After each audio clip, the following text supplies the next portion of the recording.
Party line के अलग नहीं जाना चाहिए। तो पार्टी लाइन अगर राम मंदिर के कोई दर्शन करने के लिए चला जाता है, अभी मैंने देखा कांग्रेस की एक प्रवक्ता है राधिका खेड़ा, वो भी अपनी माता जी के साथ राम के दर्शन के लिए गई। मैंने ट्विटर पे देखा, अब राम के दर्शन तो वो भी करके आई हैं, क्या करेंगे। अच्छा, उसके बाद कांग्रेस के कई नेता गए, सुप्रिया श्रीनेत जी गई, कांग्रेस की उत्तर प्रदेश की लीडरशिप गई, दीपेंद्र हुड्डा गए, सब राम के दर्शन करने के लिए गए। वहाँ पर कुछ हाय हाय भी हुई, मतलब ये नहीं है कि वहाँ पर कुछ तमाशा भी हो गया, उसकी कुछ भक्तों ने वहाँ पर बोला, कांग्रेस का विरोध करा, लेकिन वो भी गए दर्शन करने के लिए। देखिए, दीपेंद्र हुड्डा जी मेरे साथ गए थे रामलला का दर्शन करने के लिए। जी। उसके बाद जब प्राण प्रतिष्ठा का जो विषय आया तो मैंने ये बात साफ कर दी थी कि अगर राम मंदिर की प्राण प्रतिष्ठा में जाना, अयोध्या जाना गुनाह है जी, तो मैं ये गुनाह जरूर करूंगा। अगर इसकी सजा मुझे भुगतनी पड़ी तो मैं भुगतूंगा। और ये आपके टेलीविजन शो में भी मैंने कहा था एक बार, जब मुझे पार्टी से निष्कासित नहीं किया गया था, मगर मुझे लग रहा था। अच्छा, मैं आपसे एग्जैक्टली पूछता हूँ कि आपको उन्होंने बोला कि पार्टी लाइन से बाहर जाना चाहिए, नहीं बाहर नहीं आपको जाना चाहिए, लेकिन एग्जैक्टली किसने क्या बोला? देखिए, एग्जैक्टली किसने क्या बोला, इसको आप इस पे ज़्यादा जोर मत दीजिएगा। जी। आप ये जान लीजिएगा कि मैंने ये कहा कि ये पार्टी की जो लाइन आपने तय की है ये गलत है। अच्छा, मैंने कहा कि ये पार्टी की जो लाइन है ये गलत है। अभी आपने यही तो मैं आपको बताना चाह रहा हूं कि जब उदयपुर का चिंतन शिविर हुआ जी जी, तो मैंने इस पे जोर दिया कि आप वंदे मातरम से लड़ बैठते हो, आप भारत माता की जय से लड़ रहे हो, आप राम मंदिर से लड़ रहे हो, आप राम नाम से लड़ रहे हो, आप भारत की संसद से लड़ रहे हो, आप चाहते क्या हो? ये भारत है भाई। तो सवाल इस बात का है, ये महात्मा गांधी की कांग्रेस है या मोहम्मद अली जिन्ना की कांग्रेस है? ये मैंने कहा और ये मैं कह रहा हूं, आपको भी आज बताना चाहिए। अब आप कहेंगे, अच्छा एक और चीज़, अभी आपने बोला कि जब हम मोदी से मिले तो आग ही लग गई। तो जब आप नरेंद्र मोदी से मिले उसके बाद आपको कई सारे फ़ोन आए होंगे पार्टी के अंदर भी, कुछ लोग तो कह रहे होंगे कि हमारा भी जुगाड़ करा दो वहाँ पर जाने का, हमको भी वहाँ पे व्यवस्था करा दो हमारी जाने की, आपकी पार्टी के अंदर। लेकिन आग क्यों लग गई थी जब आप नरेंद्र मोदी से मिल के आए? देखिए, दो नज़रिए हैं, दो पहलू हैं।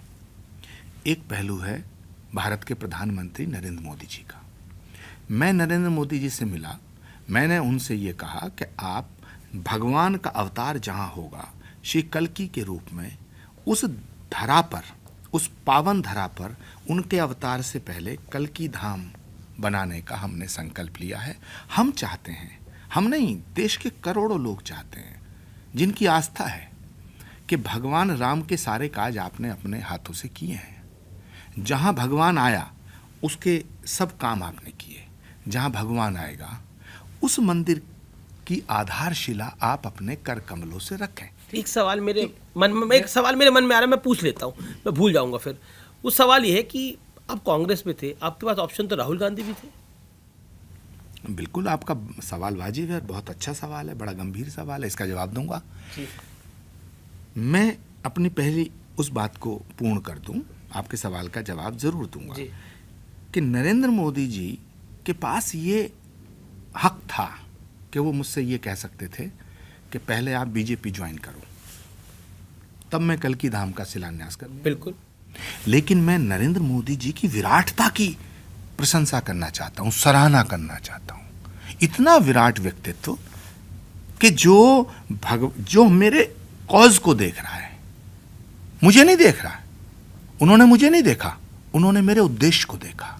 उन्होंने देखा कि मेरा उद्देश्य पवित्र है, उन्होंने देखा मेरा उद्देश्य सनातन का है, उन्होंने देखा मेरा उद्देश्य राष्ट्र की एकता का है, भारत की संस्कृति और सभ्यता का है कि भारत में होने वाले भगवान के अवतार का धाम बना रहे हैं। उन्होंने एक बार भी नहीं कहा अमीर जी, और उन्होंने कहा कि आपका उद्देश्य पवित्र है, मैं आऊंगा। ये नरेंद्र मोदी का व्यक्तित्व है, ये नरेंद्र मोदी की विराटता है। तो आग कैसे लग गई थी? और इधर लगी ना आग। कैसे लगी? उधर तो अमृत बरस रहा था जी, आग तो इधर लगी कांग्रेस। जब मैं निकला उसके बाद हड़कंप मच गया कि ये तो प्रधानमंत्री नरेंद्र मोदी को इनवाइट करके आए, इन्हें पार्टी से निकालो। तो जो चंडाल चौकड़ी थी, कौन है चंडाल चौकड़ी?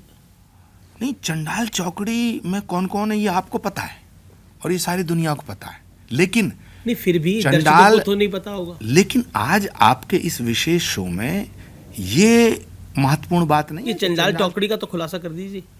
अमीश जी, आपके शो में ये बताना जरूरी नहीं है कि चंडाल चौकड़ी में कौन कौन है, ये बताना महत्वपूर्ण है कि चंडाल चौकड़ी का सरदार कौन है। अच्छा, अब कांग्रेस एक नया आरोप लगा रही है आपके ऊपर। वो कह रही है कि जितने लोग जा रहे हैं सबकी डीलिंग आचार्य प्रमोद कृष्णम करा रहे हैं। मतलब ये शब्द बोले जा रहे हैं कि ये सबको आचार्य प्रमोद कृष्णम पूरी लाइन देते हैं, क्या बोलना है क्या नहीं बोलना है, ऐसा कुछ चक्कर है। सिंधिया को किसने लाइन दी? आरपीएन सिंह को किसने लाइन दी? अभी वाले जो गए अशोक हैं। तंवर को किसने लाइन दी? सुष्मिता देव को किसने लाइन दी? जितिन प्रसाद तो आपके साथ भोजन करते थे रोज रात को, उन्हें किसने लाइन दी? अशोक चौहान को लाइन कौन दे रहा है? ये जो G23 बना था जिसने चिट्ठी लिखी, कपिल सिब्बल और गुलाम नबी आजाद, इनको किसने लाइन दी? आनंद शर्मा। और अमीश जी, अभी तो आप देखना ये जो लोग जा रहे हैं, ये जो गए हैं, अभी तो 4 जून 2024 का रिजल्ट आने दो।